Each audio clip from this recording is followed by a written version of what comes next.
I'm done pretending, Nathan. I'm leaving you. For good. Her words cracked like thunder through the lavish banquet hall, halting the birthday music mid-beat. My wife of 24 years, Cassandra Graceful, brilliant, ice-cold, stood before our guests with a smile carved in stone. In that instant, the spotlight for our daughter's 18th birthday flickered onto me. Forks froze midair. Guests blinked. I blinked. Why now? Why here? Cassandra, 46, had chosen this moment, surrounded by balloons, toasts, and family, to make her exit. She wasn't trembling. No tears. Just truth, delivered with surgical precision. She leaned close and whispered, "You'll understand soon." Then she walked away, heels echoing like gunshots. For a moment, the room stood still like the air had been sucked out. Confetti dangled mid-fall, the cake sat untouched, and over 100 eyes turned toward me, expecting eruption, rage, tears, collapse. But Inathan Whitmore, 48 years old, loyal husband, self-made real estate mogul did none. I smiled. Not the smile of denial, but of someone who saw this storm long before the first lightning cracked. Cassandra, in her crimson dress and polished calm, didn't just drop a bomb. She delivered it like a showpiecer right there, at our daughter Ava's 18th birthday in the ballroom of the Hyatt Regency in downtown Chicago. Why? Because that's how she plays. She wanted control. She wanted a scene. And most of all, she wanted witnesses. But she didn't know that I had already rewritten the ending of this story in silence. As she turned her back, I stood slowly, letting my chair scrape the marble floor like a battle cry. I tapped my champagne flute gently once, twice, and cleared my throat. "Let's all raise a glass," I said, my voice smooth and cool, "to Ava for entering adulthood with more grace than some adults around her." A gasp rippled across the room. I turned to my daughter, kissed her cheek, and whispered, "This is still your day." Then, with absolute composure, I reached into my jacket and slipped a small sealed envelope onto the dessert tablerite in Cassandra's line of sight. Her eyes narrowed. I walked away, not to escape, but to reclaim space. Outside, the Chicago night air bit sharp against my face, but it was the first breath I'd taken in years that didn't taste like compromise. Inside, whispers spread like wildfire. I didn't flinch, because this was always part of the plan. People saw the tailored suits, the high-rise apartment, the smiling family Christmas cards, but none saw the pieces of myself I'd shelved for Cassandra's dreams. I gave her space to switch careers twice, supported her marketing startup with 6 figures when it flopped, and stayed quiet every time she said she needed to find herself again. Meanwhile, I ran Whitmore Realty through recessions and expansions, raising Ava when Cassandra was too emotionally depleted, and building a future I assumed we'd share. Why did I stay silent? Because that's what you do when you love someone more than your voice. You give, you endure, you swallow until the swallowing becomes suffocating. I'm Nathan Whitmore. I'm 48, and I built everything I have from the ground up while holding together a marriage that only I seemed interested in preserving. Ava, now 18, the pride of my life, once asked why I worked so late.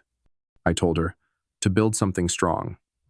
I didn't have the heart to say, because your mother spends faster than I earn. But 3 months ago, I noticed something off.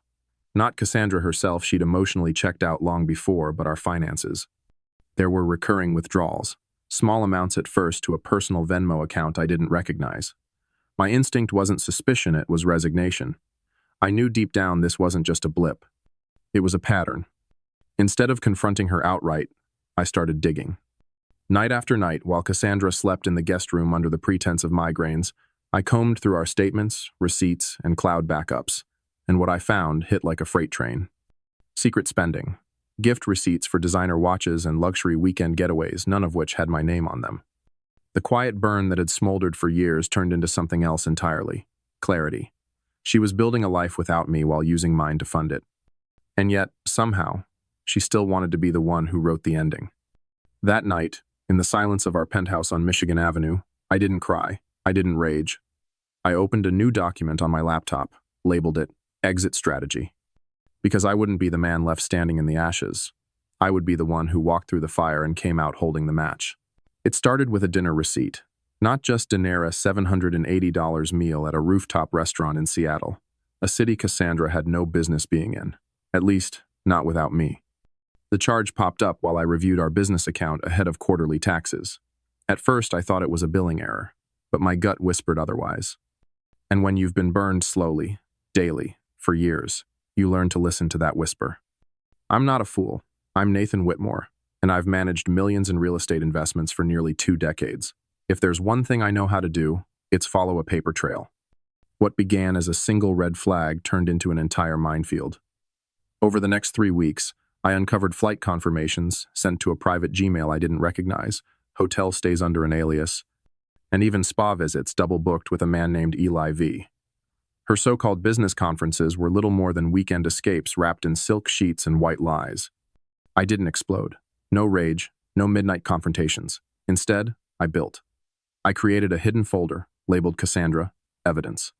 I screen-captured bank statements, saved location data, and copied chat threads from our synced iCloud account. I even cross-referenced the dates with days she had claimed to be volunteering with her mentorship group. The timeline was damning, and the deeper I dug, the clearer the picture became. Cassandra wasn't preparing to leave. She already had. I was simply the funding arm of her new fantasy life. It all became very clear on a rainy Thursday afternoon in February in my office overlooking the river. I sat alone, holding the final piece of photo of her and Eli on a boat in Sausalito. She was laughing, radiant, unburdened. The same week, she told me she was attending a grief retreat. That was the moment my heart hardened and my plan began.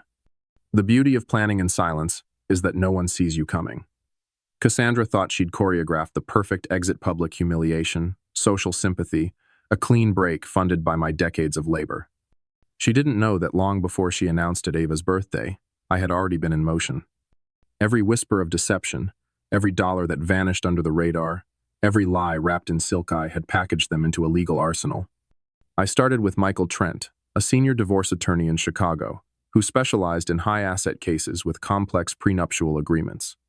During our first meeting, I handed him a flash drive. He didn't even plug it in before saying, "She won't know what hit her." That flash drive contained a year's worth of financial records, travel logs, digital receipts, and even a private investigator's report confirming her affair with Eli Vander, a tech investor from Palo Alto. It also included a critical piece Cassandra had forgotten: her prenup. 24 years ago, when we married, Cassandra came from wealth. My career was beginning. At her father's insistence, we signed a prenuptial agreement to protect her family's interests.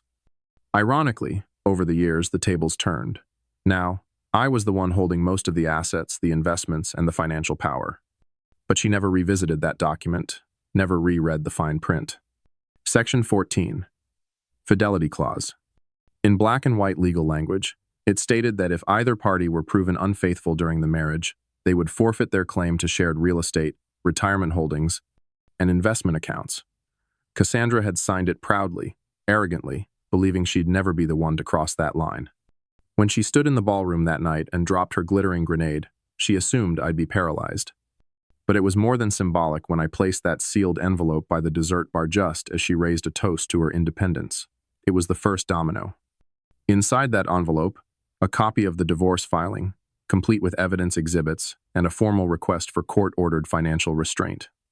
The filing had been pre-approved and time-stamped that morning hours before her performance. She thought she'd be the first to walk away. She didn't realize she'd already been served. 3 hours later, while she basked in attention at the after-party, her email pinged with a notification from the Cook County Clerk's office. Filed, processed, public record. I imagine her smile faltered. The next morning, her credit card stopped working. Not because I canceled anything I didn't have to. The court's temporary injunction had frozen all joint accounts pending review. Her access to the business cards was suspended. The travel perks, the gold status perks, the car lease in both our names under audit. I had pulled the rug out from under her, legally, cleanly, and quietly. And when Cassandra finally confronted me 2 days later in our penthouse lobby, breathless and fuming, I handed her a copy of the prenup. She scanned the highlighted clause, her face draining as realization set in. I said nothing. I didn't need to because the law was already speaking for me. It didn't take long for Cassandra's carefully crafted facade to start fracturing. The same woman who had orchestrated her departure like a red carpet debut was now scrambling, bewildered that the script she'd written no longer belonged to her. 2 days after the court filings became public, the shockwaves reached her first domino: Eli Vander. The tech investor she'd been planning a coastal future with suddenly pulled back, citing reputational complications and the need for space. Translation. He never signed up to date someone in legal limbo with frozen assets. I, Nathan Whitmore, 48, didn't have to gloat. Cassandra was unraveling faster than I could document it. She called my assistant at the firm, pleading, not yelling. "Can you have Nathan call me back, please?" But I didn't. I had no reason to. Her problems were now rooted in decisions she made while counting on me to remain blind. And I wasn't blind anymore. I was building something else now. Something called closure. 3 days later, she showed up at our penthouse, or what used to be ours. The building concierge stopped her at the front desk. The system had flagged her access card. Per court order, I only had residential rights during the proceedings. I was in the living room when she buzzed up from the lobby. Her voice over the intercom was tight, forced calm. "Nathan, let's be adults. Can we talk?" I pressed the button. "The lobby's a public space, Cassandra. Talk all you want." Then, I ended the call. Minutes later, I watched her through the glass walls, pacing the marble lobby in heels, her posture losing height. The concierge, polite as ever, offered her bottled water. She declined. Pride, it seems, was the last thing she still carried. Her next move was emotional warfare she called Ava. Our daughter was in her dorm at Northwestern halfway through her spring term. Cassandra spun a story, one drenched in victimhood. "Your father's frozen everything. I can't even access my own money." He ambushed me. But Ava, smart as she is, had already seen the documents I'd shared with her days earlier. She wasn't angry with her mother.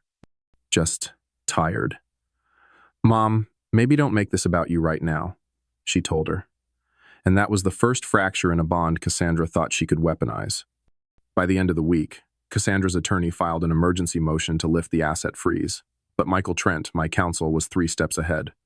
He submitted counter-evidences screenshots of Cassandra's undisclosed accounts, wire transfers to Eli, and even text messages she had sent from a shared device. The judge, sharp and unimpressed, ruled in our favor. The freeze remained intact. Once cushioned by money, confidence, and attention, Cassandra's world was now growing cold and hollow. Then came the apartment. She and Eli had leased a West Loop loft under both names, but the background check flagged Cassandra's credit, which had silently plummeted in recent months. There are too many late payments. Too much spending on travel, clothing, and wellness retreats disguised as business. The property manager rescinded the lease. Eli moved back to Palo Alto. And just like that, the dream home she'd left me for vanished in a spreadsheet. The final blow came quietly, as these things often do. One of Cassandra's closest friends, Hannah, a woman who'd once toasted us at our anniversary party, emailed me. Short. Blunt. "I didn't know. I just want you to know that." The ripple had reached their circle. Whatever narrative Cassandra had crafted, abandoned wife, misunderstood woman, dissolving under the weight of her miscalculations. I didn't need to raise my voice. I didn't need to explain myself. Cassandra had created the chaos. I had let her stand in it. The chaos didn't stop me. It focused on me. When Cassandra's world began to collapse, I didn't watch with satisfaction. I watched with strategy. Because while she was trying to rewrite the ending, I rewrote the entire narrative, and I wasn't doing it alone. 2 nights after the judge upheld the financial freeze, I drove across town to Lincoln Park, where my older sister Olivia lived in a brownstone draped with ivy and intellect. She'd taught philosophy at DePaul for 20 years, a woman who wore quiet wisdom like armor. Olivia had always known more than she let on. When I entered her kitchen, she poured me a glass of whiskey before I said a word. "I heard about the hearing," she said. "You're handling this better than I expected." "I've had time," I replied. We sat in silence for a while, letting the moment breathe. Then I handed her a manila envelope, copies of the prenup, financial records, text transcripts. Her fingers traced the edges like she held evidence from a courtroom drama. When she reached the clause that stripped Cassandra of all joint claims due to infidelity, she raised an eyebrow. "She signed this?" She insisted on it back then, thought she was protecting herself. Olivia shook her head. The irony. Her support meant more than I realized. Olivia had always been the truth teller in our family, the one who saw through performative smiles and champagne toasts. And as it turned out, she'd had her suspicions for months. She'd seen Cassandra with Eli last Christmas at a gala. I had confronted her privately. I had been told it was a misunderstanding, but Olivia knew better. And now, she stood firmly on my side, not out of loyalty, but principle. Later that night, Ava called. Her voice was steadier than I expected. "I saw Mom's posts," she said. "She's trying to spin it." Cassandra had started painting herself as a victim online. Passive-aggressive quotes, filtered photos, cryptic captions like, "Some people will never appreciate what they had. Ava wasn't buying it." "I read everything you sent," she said. "I get it now." "Are you okay?" I asked. "I'm angry, but I'm clear." That clarity was everything. I hadn't told Ava everything up front. I wanted her to finish her exams and stay focused on her future. But she deserved the truth, and now she stood with me, not out of obligation, but conviction. Meanwhile, Michael Trent continued working like a surgeon with a scalpel. He filed motions to preserve all digital correspondence, subpoenaed Cassandra's hidden Venmo account, and coordinated with a forensic accountant to trace diverted assets. Every dollar she thought she'd hidden was now a breadcrumb leading back to her choices. Then came the call from Cassandra's lawyer. A young associate named Jayden was overwhelmed. He asked for a private meeting. "She wants to negotiate," he said. "She's willing to walk away from the West Loop property if we unfreeze her spending account." Michael didn't even blink. "Tell her, no deal. Because here's the truth. When you build a case with patience, you don't barter with panic. You wait. You let the pressure work. You trust the architecture of facts." The next morning, I returned to Olivia's for coffee. She handed me a fresh newspaper and pointed to the real estate column. "Your firm just closed the Ridgeview deal," she said. "Looks like you're still building." I smiled. I never stopped. That was the difference. While Cassandra was chasing fantasies, I was fortifying reality. And for the first time in a long time, I didn't feel like I was holding everything together. I felt like I was building something no one could take from me. It was a gray Sunday afternoon when the confrontation came knocking literally. The kind of afternoon where the air feels heavy as if it knows something is about to break. Olivia and I had just settled in her sunroom, surrounded by books and ivy-framed windows, sipping strong coffee and processing the latest developments. I had just updated her on the asset trace we'd uncovered a second savings account. Cassandra had tried to conceal under a corporate entity named NVA Consulting. It is ironic since it holds nothing but debt and delusion. Then the doorbell rang. Once, twice, firm, uninvited. Olivia peeked through the curtain, exhaled, and turned back to me. "She's here, and she didn't come alone." I stood, already expecting what was next. Cassandra entered, impeccably dressed as always, but the strain started cracking through the polish. Behind her, Eli trailed awkwardly, his confidence withering when he stepped into the quiet elegance of Olivia's home. They both looked like people who hadn't slept in days. "Nathan," Cassandra began, her tone a blend of desperation and performance. "We need to talk." "You're talking," I replied calmly, but without invitation. Ava appeared at the top of the stairs. She'd come by earlier to spend the weekend and now stood frozen, processing the scene. Cassandra's eyes darted to her like she was a lifeline. "Sweetheart, I know things have been confusing," she started. But Ava stepped forward, arms crossed, voice steady. "No, Mom. What's confusing is you blowing up our family and then acting surprised when there are consequences." Cassandra blinked, taken aback. Eli shifted beside her. "We didn't mean for it to happen this way," he offered weakly. Olivia stepped in, arms folded. "Then maybe you should have thought twice before making it public at your daughter's birthday." There was a long silence. Then Cassandra turned back to me. "I want access to my funds, Nathan. I need to live." "You should have thought of that before funneling them into a relationship built on fraud," I said. "This isn't vengeance. It's accountability." Eli flinched. Cassandra's voice hardened. "You're enjoying this, watching me lose everything." I shook my head. "Number, I'm watching you finally see what you've done. There's a difference." Then Ava spoke again, so calmly it chilled the room. "I used to think you were the strong one, Mom, but strength isn't manipulation. It's owning your mistakes. And right now, I don't see strength, I see someone scared they're running out of control." The words hit their mark. Cassandra's expression faltered. She glanced at Olivia, seeking some moral high ground, some final piece of shared history she could cling to. But Olivia didn't move. She said, "You've already taken enough from this family. I suggest you leave before you lose your little grace." That ended it. Cassandra hesitated, then turned to Eli, her eyes flashing frustration, panic, and shame all tangled into one. They left without another word. Outside, I watched from the window as they stood by their car, arguing small, frantic gestures in the drizzle. Eli looked like a man realizing he'd bet on the wrong future. Inside, Ava returned to the couch. Olivia poured another round of coffee. No one spoke for a few minutes, but we didn't need to. because the house hadn't just stood its ground. It had reclaimed its silence. And in that silence, something beautiful emerged, the sound of Cassandra's power breaking apart, and our power quietly settling back into place. After the confrontation at Olivia's house, everything got quiet, not peaceful quiet.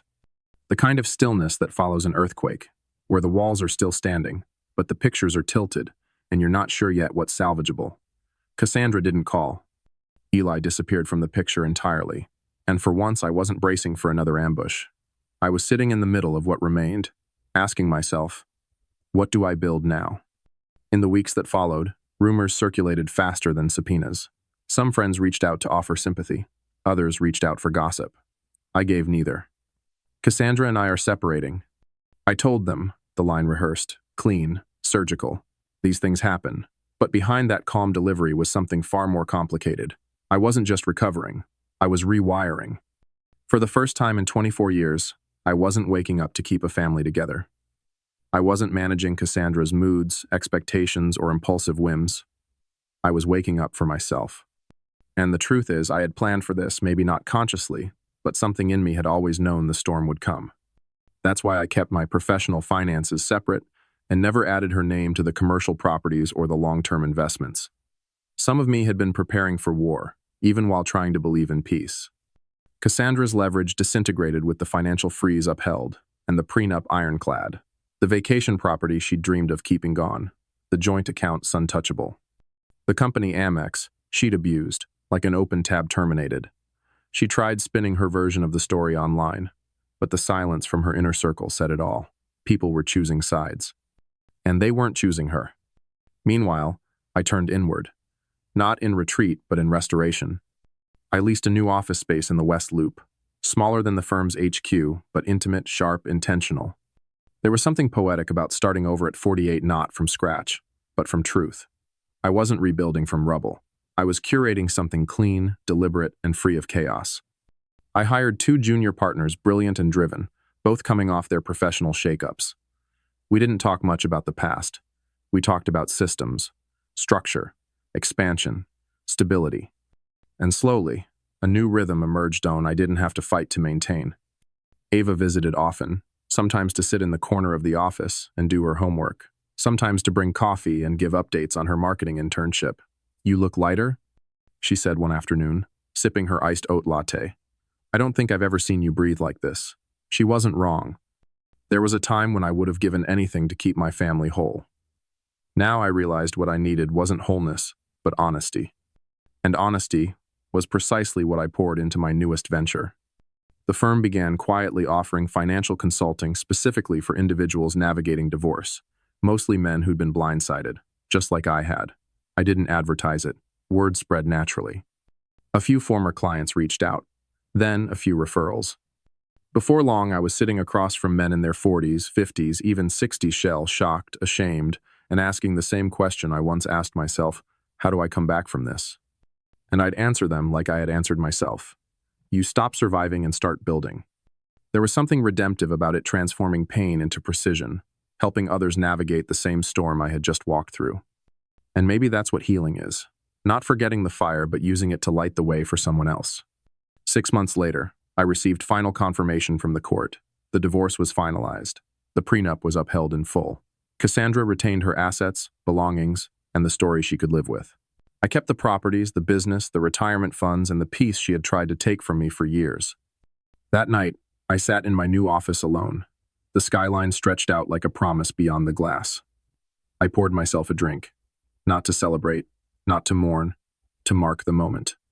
Because after all the dust and noise, I had finally arrived at the one place I had always deserved to be: free.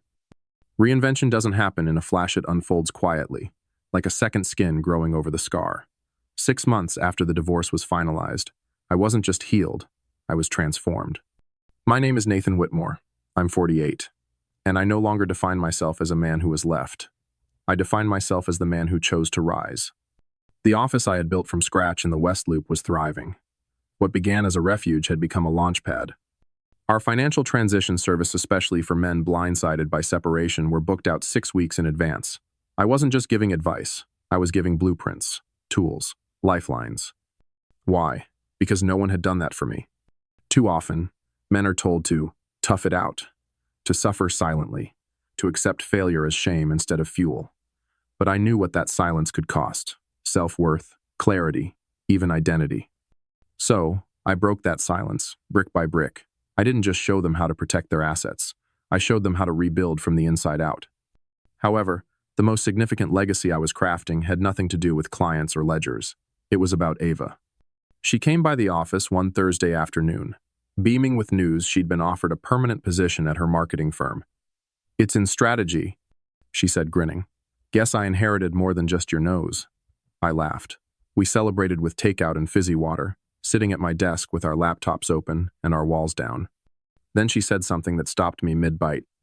"You know, Dad, if Mom had been honest from the start, she might have walked away with half." She wasn't wrong.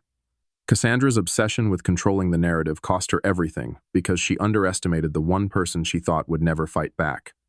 But I didn't just fight. I evolved. And the irony?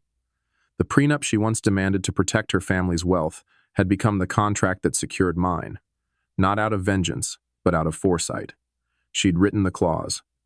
I had honored it word for word. That night, I found myself staring out my office window again. The skyline shimmered, not with promise, but with peace. I'd traded a high-rise life full of tension for something grounded, intentional, and earned. And I was proud not just of what I'd survived, but of what I'd created. I launched a mentorship initiative the following month, Whitmore Transitions. It wasn't about paperwork or balance sheets. It was about helping men redefine success after a personal catastrophe. Divorce, career loss, identity collapse, we addressed it all. Not with pity, but with purpose. Legacy, I realized, isn't what you leave behind. It's what you build forward. Ava now speaks at our quarterly workshops. Her voice, her fire, her clarity, they command rooms. Sometimes I sit in the back and listen. She doesn't need me to protect her anymore. She needed me to become something she could believe in again. And I did. People still ask me if I ever regret how it ended with Cassandra. Here's what I say. It didn't end. It evolved. It grew teeth. It shed its skin. And in the process, it gave birth to a version of me I never would have met had she stayed. So no, I don't regret the loss. Because what I gained was far greater than what she had taken. Looking back now, I don't see a man who was betrayed. I know a man who was finally set free.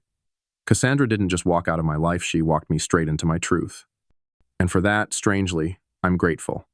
I learned that love without honesty is just performance. While noble in short doses, that silence becomes dangerous when it replaces self-respect. And most importantly, I knew that rebuilding isn't about returning to who you were. It's about stepping into who you were always meant to be. If you're watching this and you've been blindsided by a partner, life, or circumstances beyond your control, let me tell you something no one told me. You are not broken. You are in transition. You are becoming. And what you choose to do in that space when everything feels unstable, that's where your real power is. Don't just survive the fallout. Use it. Use it to set boundaries, build again, and teach your children what resilience truly looks like. Your past may explain you, but it never defines you. In the end, my story wasn't about revenge or loss. It was about reinvention, quiet, intentional, permanent. And if I could do it, trust me, you can too.